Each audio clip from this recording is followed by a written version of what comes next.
الحمد لله وحده والصلاة والسلام على من لا نبي بعده أما بعد سودو هذا ولا ليال وقصة أبو بكر بن هالكي هالكل شيء إنه تجنيد كسي وضننا والله صار أوش عليه وجيد الإسوء إيجيا إن ما نكستيس أرجلو يعني مركز إن نسرقنا أيان على لكيس وقت جايا وحويسا محكلياتنا الصبت ذا مع حدا إذن صهر فريسة إذن كان الشيء كي قصة كمية قصصك الله إذن بركيو waxay maalmuhu soo socdaan ba Abu Bakr qisadiisii baan leen ku dhex jirnaayay wali waan quusaynaa hoos baan u sii soconaayay waxay maalmuhu soo socdaan ba waxa la gaaray dagaalkii Badar marka la gaaray dadka oo dhan oo soo wada fadhiya asxaabtu oo dhan soo fadhida ayaa nabiga sallallahu alayhi wasallam waxa loo dhisay cariishkii marka loo dhisay nabiga sallallahu alayhi wasallam waxa la dhahay ya ximaayasiinay nabiga ya ilaalinaya gaadhka ka haynaya ya ilaalinaya nabiga sallallahu alayhi wasallam halka cariishka la joogaya waa la wada aamusay كدمنا أبو بكر رضي الله عنه وحاول أنا أحمي رسول الله صلى الله عليه وسلم أنا يا نبي صلى الله عليه وسلم إلى لنا يا أنا قارك كهينيا أنا قادير نقنيا كدمنا أصحابته حيليهن أنت وضجالك السعودية أبو بكر إيش يدو مركز كل عضو سو مركز تسكو ديارني وسيفتي سوايست ويا ويسافر ولا يسوع النبي صلى الله عليه وسلم وإلى لنا عبد الرحمن ابن أبي بكر نين هو أبو بكر دلي أيا وحاول نين هلا يسوع صاروا nin baa loo soo saaray ninkii buu kurka ka sharay uu dilay kadibna Abu Bakr iyo Nabiga sallallahu alayhi wasallam buu agimaado markaas wuxuu dhahay Abu Muhammad markaasuu Nabiga ku dhahay Abu Bakr Nabiga Ilaahay igu fasax kan yarka uu ka badbadinayay aan kurka ka soo jaray markaasuu ku dhahay Nabiga sallallahu alayhi wasallam Abu Bakr ya Abu Bakr indhahay waxay jecel yihiin inay ku arkaan ag joog hayga tagin yani mar raba inaad dhibtooto mar raba inaad iga ag fogaato ila joog adigu ani ila joog Allahu akbar jacaylka Nabiga Abu Bakr ka dhaxeeyay صلى الله عليه وسلم ورضي الله عنه أبو بكر يأكتوك بكل هذا مركي دم عبد الرحمن وصو إسلامي دونا مركو صو إسلامي بو أبيه وشكين يا أبو بكر وكله أبو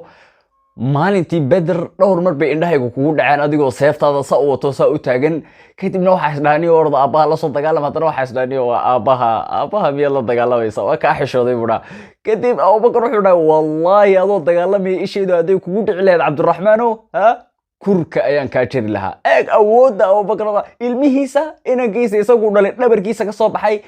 oo ku soo taxay inta soo leegisay ayuu leeyahay ataan ku arki lahaa wallahi kurka ayaan ka jiri lahaa subhanallah awoodaas halku ka keenay Abu Bakr radiyallahu anhu soo sheegnay waxaan in naxiif dhuuban ayuu awoodaas halku ka keenay awoodaas waa awooda tawxiidka waa awooda xaqa waa awooda islaamnimada qofka ay siiso qaacidadan qaado haddii ruuxdaadu ay awoodeysato cid ka awood badan adduunka ma jirto haddii ruuxdaadu qalbigaagu gudahaaga haddaad ka awoodeysato abtay adaa ugu awood badan adduunka wallahi maaha waa dheeldheel maaha waa qaacido qaado sheekan idinka sheekeynaya imaam baan ka dhageystay imaam masaajid buu ahaa wuxuu ka sheekeeyay magaalanaysa Falastiin iyo dhibaatada haysatay walaalahayna halkaas jooga inay dhiban yihiin iyo in la rabo in wax loo ururiyo wax saasa kadib dadka qaar sadaqay la baxayeen sadaqa la baxay nin baa soo istaagay buu dhahay imaamkii baa dhahaya nin baa soo istaagay uu yimaado wuxuu dhahay wallahi waxaan anigu sadaqaysta ma haye kursi baan haystaa kursiga iibiya kadibna walaaleen u sadaqeeyo maxaan ka wadaa waxaan ka uga wadaa aan uga socdaa qofka xorta marka yani xaq loo sheego qalbigiisu ma diidaya kama labaynayo siday tahay buu ku qaadanaya qofka xorta ee mabda iyo ku socda ma garanaysaa xor naftiisa u qofkaas marka xaq loo sheego horu qaadanaya uu dhaqaaqaya ummadana khayrki kama zuulin wali ummadeena khayrki kama zuulayo mana dhamaanayo la yazaalu khayru hayya ma dhimanaya khayrku khayrku waligi sidaas ayuu u noolaanaya la yazaalu khayru hayyan la yazaal nashidada la dhawo inuu maqla Soomaa khayrku waligi ma dhimanay laakiin waxay u baahan tahay ummadu qof qalbigooda gilgila oo runta xaqa u sheega dadka xorta si ay magaranaysaa xaqii ugu dhaqaaqaan horena ugu socdaan waayo xaqa ayaa mid magaranaysaa in la raaca mudan alxaqu xaqu an yutabac ayuu Allah dhahay subhanahu wa ta'ala mid baan idin sheegaya xadiis cajiib Abu Bakr radiyallahu anhu hankiisu wuxuu ahaa nin aad u hanweyn hankiisu aad ayuu u sareeyay nabiga sallallahu alayhi wasallam ayaa maalmaha kamid wuxuu ka sheekeynayay wuxuu dhahay janna yaa raba inuu galo gacmaha la wada taagay firdaws yaa raba inuu galo gacmaha la wada taagay kadib nabiga sallallahu alayhi wasallam wuxuu dhahay albaab waxaa jira albaabada jannada kamid oo la dhaho baabu salaad dadka salaada tukado ma galaya baabul rayaan dadka sooma u baagelaya baabkaas uu tirtiriyay sideedii albaab ee jannada deedna abubakar radiyallahu anhu agxankiisa suu u weyn yahay wuxuu dhahay yaa rasuulallah ma jira qof sideed albaab ka galaya jannada sideedaba qof ka galaya jannada miyuu jira kadib nabiga sallallahu alayhi wasallam wuxuu ku dhahay ha waxaan rajaynayaa abubakar oo inaad adigu mid ka mid ah tahay qofkaas sideed albaab dadka sideed albaab ee jannada ay leedahayba ka galaya xadiis yar baan soo xasuustay xadiiskaas oo ah nabiga sallallahu alayhi wasallam waxa laga soo wariyay in uu dhahay qofka markuu weysaysto salaad kasta markaad weysaysato kadib markaad weysada dhameystay sida saxda ah u weysaysato hadii aad dhahdo ashhadu an la ilaha illa allah wahdahu la sharika lah wa ashhadu anna muhammadan abduhu wa rasuluhu sideed albaab ee jannada ayaad ka galaysaa ka doonto adaa ka dooranaya waxa kaloo jira xadiis dumarka haday magranaysa gabadhu salaadeeda shanteeda salaadood ay tukato bisheeda Ramadaan ay soonto zawjkeeda ay adeecdo farjigeedana ay ilaaliso sideed albaab ee jannada garanaysa ay abubakar la soo istaagaysa meel subhanallah ay diinteenu u fududahay sideed albaab ee jannada ka doonto adaa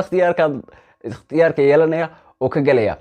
abubakar radiyallahu anhu hankiisa oo weyn awgeed wuxuu dhahay yaa rasuulallah muu jira qof sideed albaab ka galaya kadib nabiga sallallahu alayhi wasallam wuxuu dhahay ha waxaan rajaynayaa inaad adigu ka mid noqoto Allahu akbar abubakar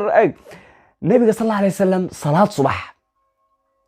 salaad subax imisa inaga magaranaysaa nagaga tagtaa hurdo shaydaanku dhagaheena ku kaaja dadka salaad subax hurdo ay kaga tagto shaydaan baa dhagahooda kaga kaajay nabiga noo sheegay sallallahu alayhi wasallam imso shaydaanku inagu kaaja salaad subax ayaa nabiga sallallahu alayhi wasallam asxaabtiisa u wareysanaya markii salaad subax laga baxay kadib wuxuu ku dhahay yaa idin kamid oo maanta magaranaysaa waa bariistay isagoo sooman waa la wada aamusay abubakar baa dhahay ana ya rasuulallah salaad subax kadibna wuxuu dhahay rasuulka ilaahay sallallahu alayhi wasallam man minkum aada maridan yaa maanta magaranaysaa saaka aroortan yaa booqday qof xanuunsanaya كتب أبو بكر رضي الله عنه أنا يا رسول الله عمر ويابي علي هادو بقولي إنك صوب بحني مرنا صوب قرآن حتى صلاة أدين كاسنا سوك عيي صلاة نماني وابعي صدق الله رب حي بحلي جد صدق الله رب حي أبو بكر عمر حلي وان نيستحال إن الصومه لكن سمعت مصومني حلي هذانا مركو أبو بكر ده أنا صوب بقضي مريض وخشدن وقال يا حلي جد يا وح بقضبه وبصلاة صباح وبآلسي وحله ربي كذب النبي صلى الله عليه وسلم حداه من منكم تصدق اليوم يا ما انت مقرنيسا wax sadaqaystay Abu Bakar radiyallahu anhu xudhay aniga ya rasuulallah aniga ayaa wax sadaqaystay Umar wuxuu leeyahay guriga ka soo baxnay masaajidka nimaanay goorman wax sadaqaysana goorman miskiin booqana goorman yani waxa u dhacayaan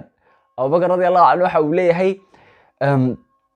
waxa aan soo baxay yani salaada subax marka masaajidka soo galay intaana soo galin ka hor ayaa Cabdiraxmaan ibn Auf oo ogaa inuu xanuunsanayo oo walaalkay aan soo booqday oo magaranaysaa aan niyada u soo dhisay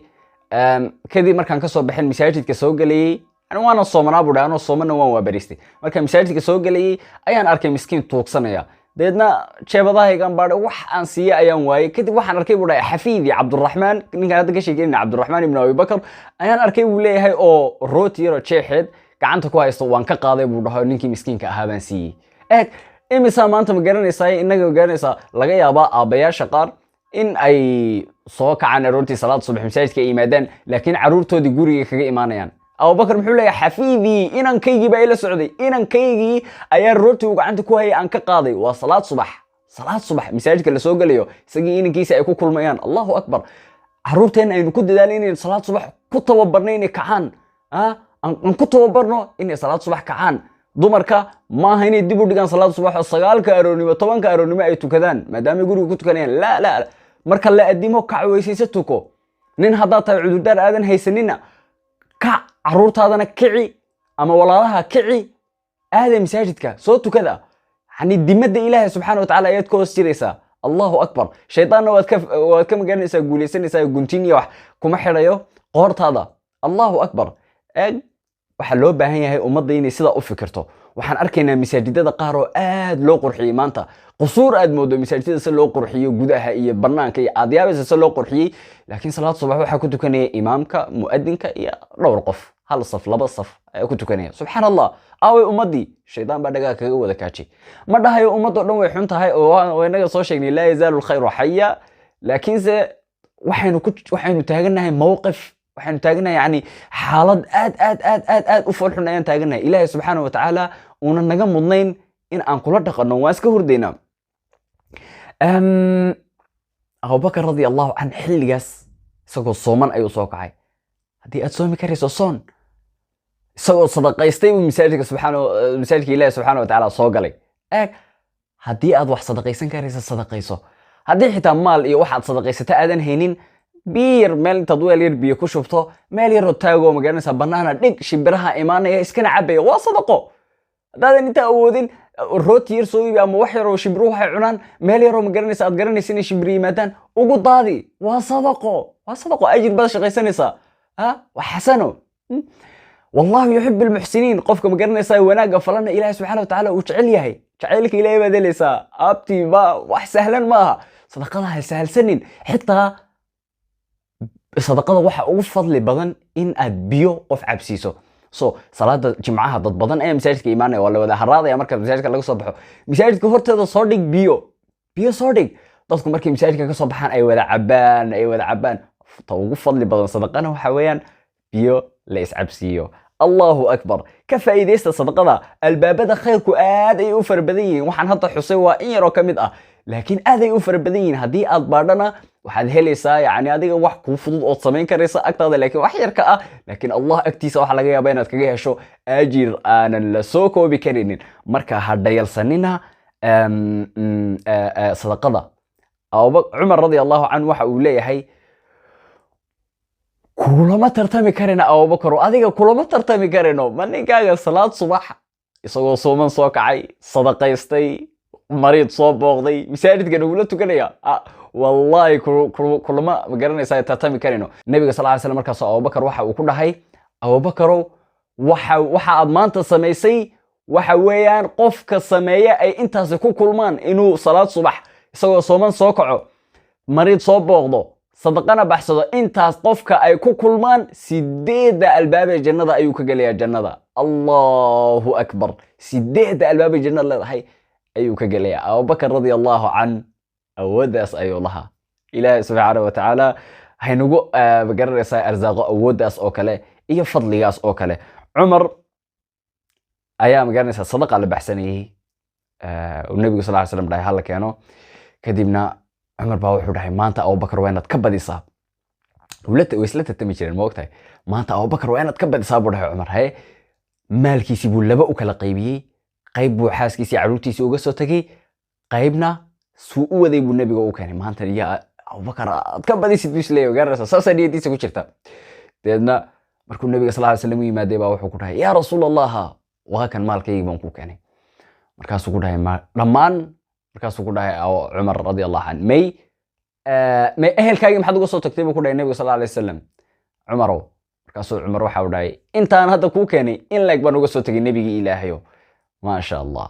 يعني بين منا شيء مالكي يقول ما كون كنيا منا دينا صدقه وكل رقم النبي صلى الله عليه وسلم ودليل ما أنتنا بين بيسكو شيء يعني ما أنتم بين بالسكو شو كان صنيع بين بالسكو شيء لكن قف ما أنت هدية يعني دليل شو كان صدق تقول قف هذا أما جبر أما ويل هذا رنت أو شيء تو وبكون عيا بقف كاسي بين بو مالينيا لكن مركز بين أو شيء يسو دقيه يسكر راح يصنيع ورأنا سكول سنو ورأنا وح مالدينو ورسانا سمينو بين بو مالينيا لكن مركز بين وشيكتو رون بو مالينيا سبحان الله يعني وحي با صدق الاسكول ما دقميو صدقي با حتى ما كان صديق الاسكول دقمو يعني وح فالح الله اركابا سبحان الله مركز اك صدقي او كل دقمي النبي صلى الله عليه وسلم او عمر حتى النبي الهي انت ان كو كان ان لاك ayaan uga soo tagay ehelkaygii iyo caruurteydii Allahu akbar deedna Abu Bakar ayaa soo galay markaasuu maalkiisii oo dhan isagoo wada وهركن النبي صلى الله عليه وسلم مركز كده أبو بكر وها الكاي محد قصة تكتي مركز كده الله ورسوله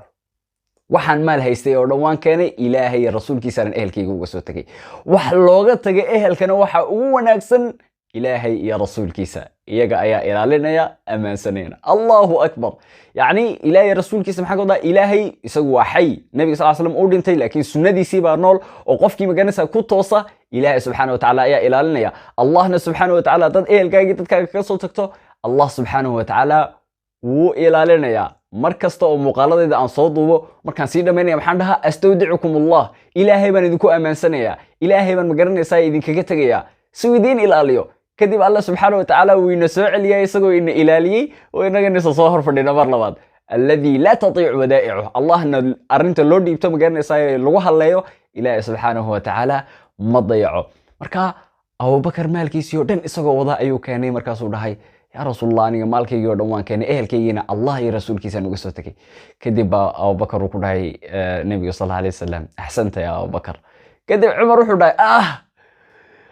kulama tartami karayno abubakarow, waad naga badisay, kulama tartami karayno. arrintan aan hadda raba inaan idin weydiiyo waa su'aal loo baahan yahay inaad ka soo jawaabtaan. waan eegi doonaa insha allah, asxaabta ka soo jawaabto hoos commentka kusoo qabto, waan ka falcelin doonaa insha allah. su-aashu waxa weeyaan, 3 jeer baa ugu waaweyneed sadaqooyinka abubakar radiyallahu canhu uu la baxay. 3 jeer ayaa waxaan u baahanahay 3 jeer ay ahaayeen iyo 3 marxalo ay kala ahaayeen, 3 qaybood ay kala ahaayeen ayaan u baahanay inaad hoos ku soo qortaan. haddii laga soo jawaabi waayna muuqaalka ku xiga bilowgiisa ayaan ku kaxaynaynaa insha allah, geerkaan ku gelinaynaa. hore socdo kusaliya nabiga, allah dartii baan idin jecelahay. halkaas ayaan ku joojinaynaa. su-aashaas bal inaad ka soo jawaabtaan isku daya. astawdicukum allah alladii laa tadiicu wadaa'icuh.